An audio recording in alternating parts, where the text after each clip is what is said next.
First, a beautiful 22-year-old girl goes missing. Then, mysteriously, her fiance goes missing. Why? What happened? The details will shock you. Let's find out right now.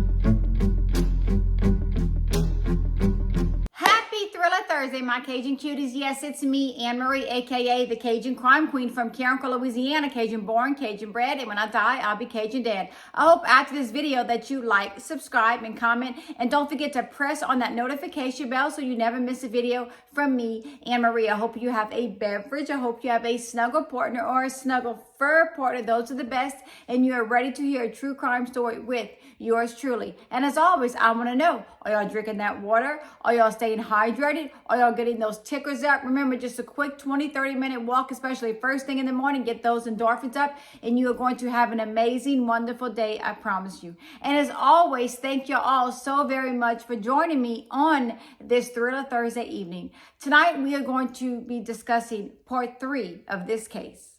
Today, we are going to be discussing part 3 of the Gabby Petito case. And as I watched this third episode on the Netflix documentary, I was shocked the most to learn how Brian Laundrie's family was not cooperating with the police or Gabby's family. When Gabby's family sent that text to Roberta, Brian's mom, and she didn't even respond, and then it looks like she may have blocked Gabby's mom, that was horrible, y'all. That was disgusting. These parents did not know where their daughter, where their child, the most important thing to a parent is their child. And Brian Laundrie's family did not want to speak to Gabby's parents. It just didn't make sense. They supposedly loved Gabby, looked at her as their daughter, but you can't tell her parents where she is. And you couldn't even tell her parents that Brian was there and she wasn't. Tell them something, but nope. Talk to my lawyer. No cooperation with anyone. The cops at this point had no idea where Gabby was or where Brian was. Everyone was looking for both of them, but their main priority was to find Gabby at this point. While the cops are searching Brian Laundrie's room, they find a note that Brian's mother wrote to Brian. I'm going to read it to y'all now. The note reads, "You are my boy. Nothing can make me stop loving you. Nothing will or could ever divide us no matter what we do. If you are in jail, I will bake a cake with a file in it. If you need to dispose of a body, I will show up with a shovel and garbage bags." Y'all, when I read that letter, I was shocked. If I got a letter like that from my mom, I would be seriously disturbed, especially seeing it burn after reading and talking about a shovel and garbage bags and disposing of a body. That's crazy to me. I would never write a letter like that to my children. I get it, yeah. We all want to protect our children. We all want them to never have harm in their life, and we want to make sure they're always safe. But you do not write a letter like that to your child. You want to teach them the right thing to do, not all of this. Now the cops are wondering, what did Brian's family know? Why did they have to write this letter to Brian Laundrie? What was really going on? And now, where is Brian? Gabby's missing, now Brian's missing. So the cops are thinking, is he running from us? Is he running from the FBI? Is he running from the cops? Is he hiding somewhere? The police wanted to locate not only Gabby Petito, but Brian Laundrie as well. Y'all, when I saw the news that Brian Laundrie was missing, I said to myself, I knew it. I knew it. In my opinion, he was running from the cops. He was hiding. He was hiding in the Everglades somewhere, or he was in another country. He was trying to get away from the cops as fast as he could because he has something to do with the disappearance of Gabby Petito. That is my opinion. I just didn't think that somebody would run for no reason. Why would you run away? Why would you go missing? If you didn't do anything, stay at your house. Talk to the police. Answer questions. At least talk to Gabby's parents. Let them know exactly what happened. But no, he was running from the police. All of a sudden, everything shifted to where is Brian instead of where is Gabby. But the cops wanted to locate Gabby. They wanted answers. They wanted closure for the family. They wanted to see exactly what happened to her. Then all of a sudden they get a tip from another YouTuber who was driving by around the last days that Gabby was heard from. They locate the van. They see exactly where the van is in Wyoming. They go to this area. They are searching for Gabby on horseback, on foot. They have drones. They are looking for her everywhere around this area. She has been missing for 20 days now. Then on September 19th, 2021, cops locate the body of 22-year-old Gabby Petito. She is laying on her side. It looks like she was placed in this position. It also looks like someone tried to start a fire. There was no fire materials, but her boots were there. It just looks like someone staged this crime scene. They were looking at everything. The cause of Gabby Petito's death was blunt force trauma and manual strangulation. It was ruled as a homicide. The cops had a feeling in their head that Brian Laundrie was responsible, but they had to locate Brian Laundrie. The cops notified Gabby Petito's parents, and of course, they were absolutely devastated. How heartbreaking is this? That you send your child, the most precious thing in the world, the most wonderful thing that you love, you let her go on this trip with her fiance, with someone that says he loves her. Then all of a sudden, she turns up dead. How heartbreaking is that? How terrible is that for the family? But the cops were on a mission now to find Brian Laundrie. A witness came forward and said that she saw Brian and Gabby at a restaurant on August 27th. They were having some type of argument and Gabby was crying. And get this, there was no movement on Gabby's phone or her computer after around 8:30 on August 27th. Nothing. Gabby goes off the grid completely. And remember, people lie. People lie all the time. But you know who doesn't lie? Cell phones, computer, video surveillance cameras, and there was no movement from Gabby at all after that. Remember, she was making all of these YouTube videos. She was editing, and I do the same thing all the time. So I'm either on my computer or on my phone 24/7 doing certain things, editing, recording, doing research. So there's always movement on a phone or a computer, but nothing. Gabby goes dark. Then remember, on August 28th, Brian was hiking all day, taking pictures of dead animals and taking pictures of bones and hitchhiking here and there. Then on August 29th, he has a 55-minute phone call with his mother, Roberta. Then for the next 2 hours, he and his parents exchanged several phone calls. I wonder why.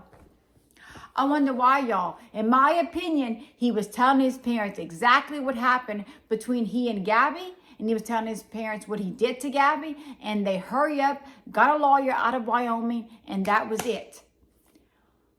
Around August 29th, August 30th, Brian decides he is going to drive home in Gabby's van to Florida. He stops several times and puts gas using Gabby's debit card. Yep. And then all of a sudden, a Zelle transaction from Gabby to Brian goes through for $700 with the caption saying, "Goodbye, Brian. I will never ask you for anything again." That whole situation right there is weird. You know what else is weird? Gabby and Brian are exchanging text messages around August 28th, 29th, 30th, going back and forth.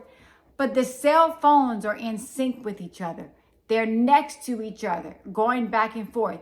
It was obvious Brian Laundrie was texting Gabby, then using Gabby's phone to respond to text messages. The phones are right next to each other.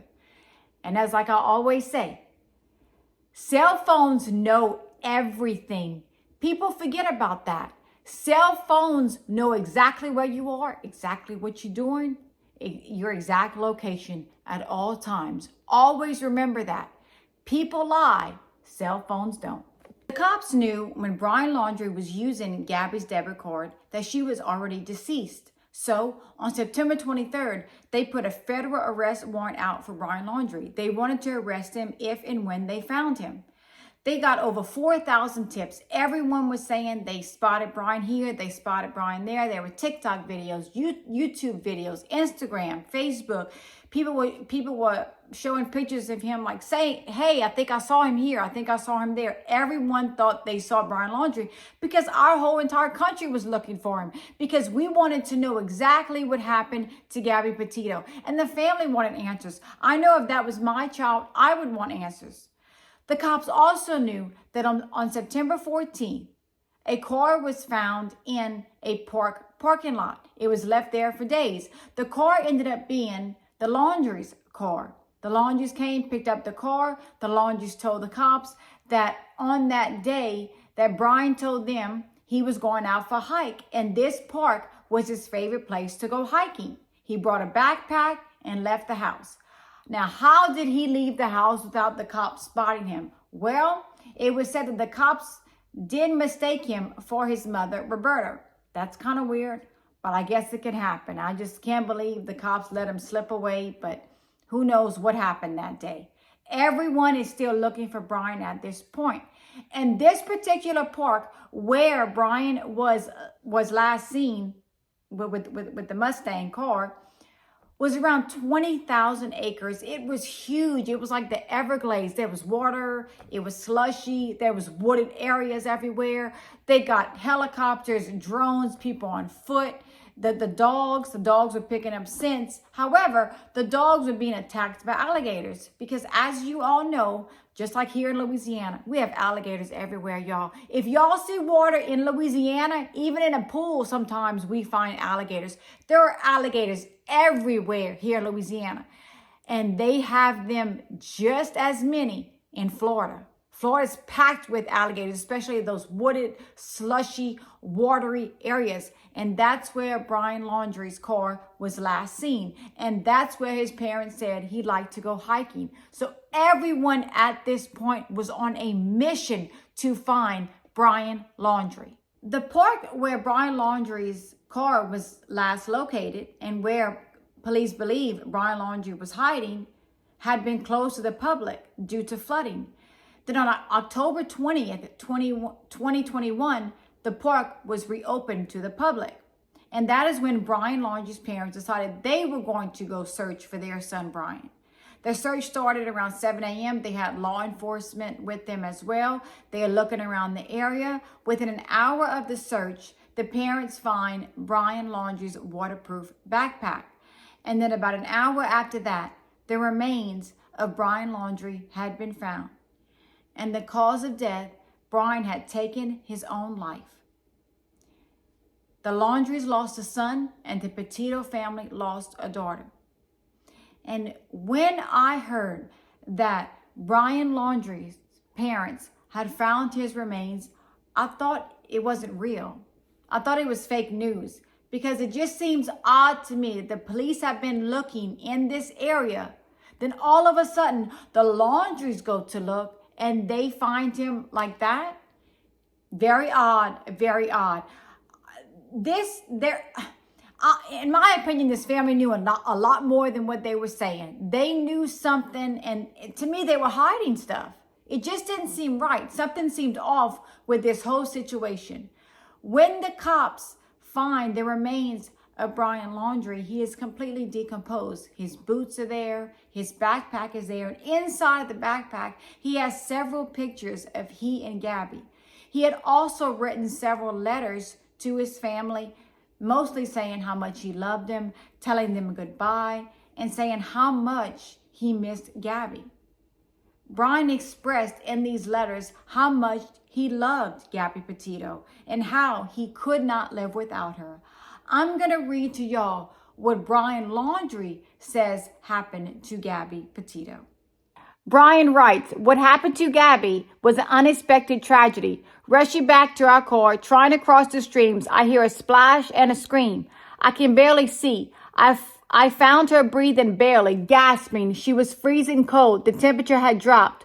When I pulled Gabby out of the water, she couldn't tell me what hurt. While carrying her, she continuously made sounds of pain. Laying next to her, she said between violent shakes, gasping in pain, begging for an end to her pain. I ended her life. I thought it was merciful. But from the moment I decided to take her pain away, I knew I couldn't go on without her. I do not believe that story. I do not believe Brian Laundrie. I think that he made this whole story up because he thought he was smart. He knew the cops were going to figure out the cause of death. So he made up this whole story of how she fell, blunt force trauma, and how he took her life because that's what she wanted. I don't believe that. No one believes that. Her parents, the cops, everyone knows that is not true.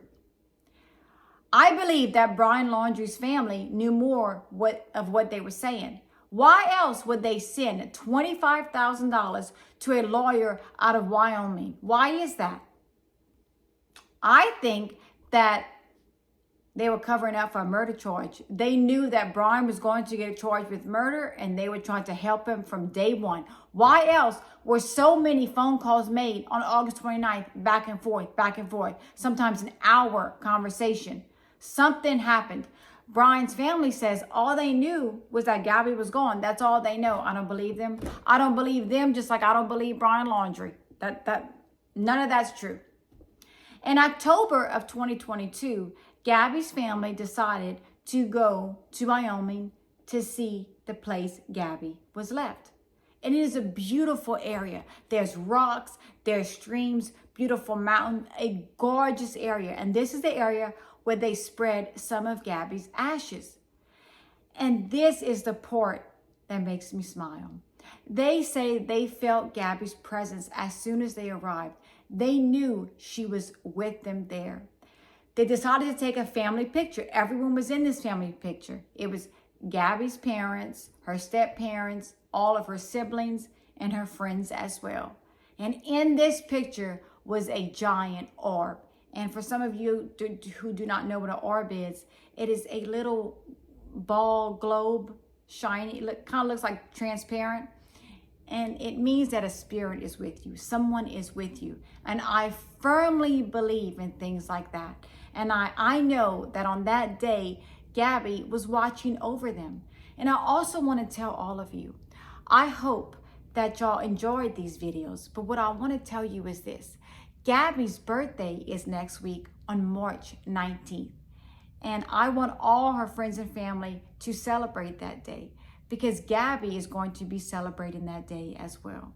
She loved her friends and family. She even loved Brian Laundrie. But sometimes love is blind and you don't want to see what's actually happening. The Petito family started the Gabby Petito Foundation to bring awareness to domestic violence victims. My final thought, I always give y'all my final thought. And my final thought is, if you are in any type of abusive relationship, leave now. I don't care if it's mental, physical, emotional. If they are abusing you in any type of way, walk away now. They do not change. Take it from me. I've been through it. Y'all would be shocked at the things that I've been through. It took me a while, but I finally walked away from the situation. They do not change. They don't want to change. And it is said sometimes it takes a person 7 times before they finally realize what is happening to them.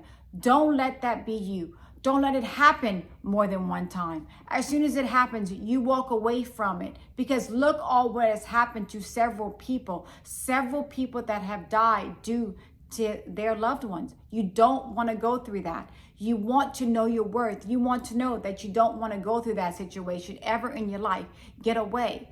Don't be like Gabby Petito. Don't be like Shanann Watts, Sherry Coleman, Lacey Peterson. Don't be like these people. Say to yourself, if it happens once, it will happen again. And it always does. I also wanted to share a story with y'all about an orb situation that I've had.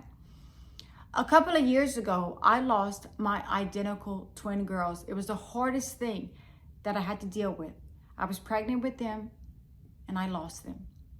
I cried constantly for several days, several months, and now several years. I think about them every day. And one night I couldn't stop crying. And I said a prayer and I said, please, I just want to know that they're okay. Then all of a sudden, my camera goes off in my kitchen. And it says a person was detected. And of course, I freaked out. It was 1 o'clock in the morning. I'm like, oh my God, who's in the kitchen? The kids weren't home. Who was in the kitchen? I run in there. I see nothing. There's nothing for me to see. When I looked back at the camera, there were 2 orbs floating around the camera. I know now that my 2 little girls are okay. And just like Gabby's family, Gabby showed a sign through her orb that she was there and that she was okay, and she was looking down on them. I want to wish Gabby a very happy birthday, and I just want to send my love and my prayers to all of her friends and family. I hope y'all all enjoyed today's video. I hope that y'all like, subscribe, and comment, and don't forget to press on the notification bell so you never miss a video from me, Anne Marie. And as always, stay safe, always be aware of your surroundings, and always know that I'm here for you whenever you need. And thank y'all so much for the love and support. For you, I am truly grateful. Love y'all. Bye.